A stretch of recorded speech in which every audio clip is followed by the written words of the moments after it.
guys, welcome back to another episode of Fishing the West. We're at a bigger lake today, fishing for some bluegill and some crappie and some northern. So we picked up this nice little largemouth on a little grub, one of those tungsten jig heads, but a nice little chunky bass. This is a nice little quality fish.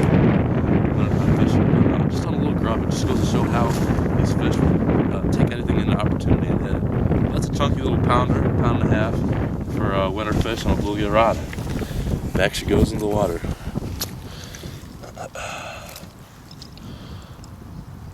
There she goes. Awesome. Nice fish, Pat.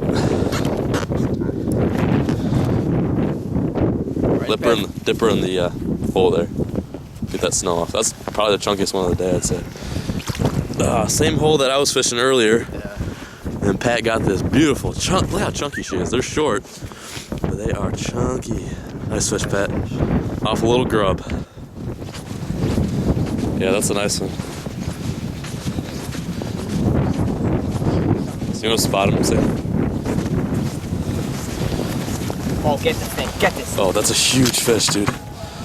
Get him. Oh, yeah, look at that. That's a 4. That's easy, 3 or 4 pounds. Rinse in the water real quick. That's a nice fish. Oh, man. Look at that fish. Oh my gosh. Look at that hook set. That's a toad. Perfect hook set. What'd you catch that on? I don't even know. Some minnow jig right in the upper corner of the mouth, right there. Wow. Little minnow jig. 3 spikes. Just annihilated it. Pretty good.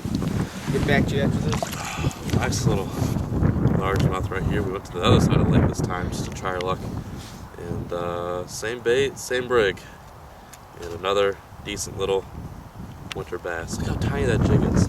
You think, in the summertime, if someone told you they were catching fish in this, you wouldn't believe them. You wouldn't even consider it. But in wintertime, they're really slow moving and they really look for a smaller prey. And even though these are very predatory fish, as long as you're moving that very small bait, they'll hit it. And that's a very nice fish. We haven't even gotten any on the minnows. We had one hook up on the minnow. Tip up has never even gone up.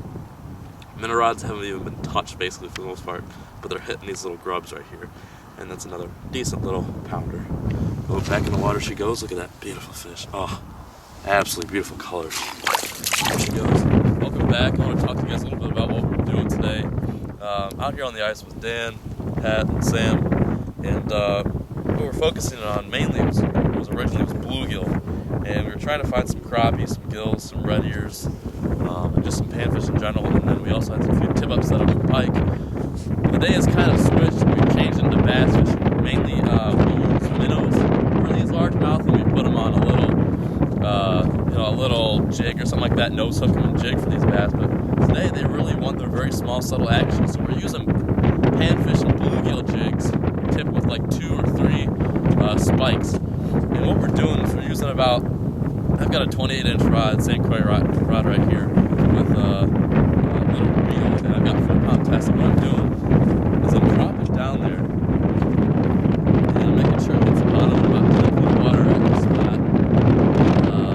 We're catching it ranging from 5 to 10 feet. And what I'm doing is as soon as it hits the bottom, I give it a half a crank, sometimes even a quarter crank. And once I know that bait is suspending, I'll start jigging it very slowly. Not a really erratic jig, which is a very slow kind of consecutive jig that just keeps those maggots from moving up and down and creating a little motion in the water. And what they're doing is they're sitting right off the bottom. These bass are directly off the bottom. The highest off the bottom we've gotten these fish was like a foot to a little more than that. But generally these fish are hugging the bottom, hugging any structure that's down there as of right now, since the water's a little bit murky and it's still kind of cold out right now. So out here, taking these little maggots out there, and what they'll do is they'll just pull it down. As soon as they pull it down, it's like, look, they're slurping it up. They're not even pecking at it or taking any time. Bass don't mess around like what you'll do. They'll take it and eat it. And like I said, we're just looking for spots with any structure, any areas where we're marking some grass or some wood. In this area, it's kind of rocky bottom with a little bit of patchy grass. It's just enough for these fish to call home and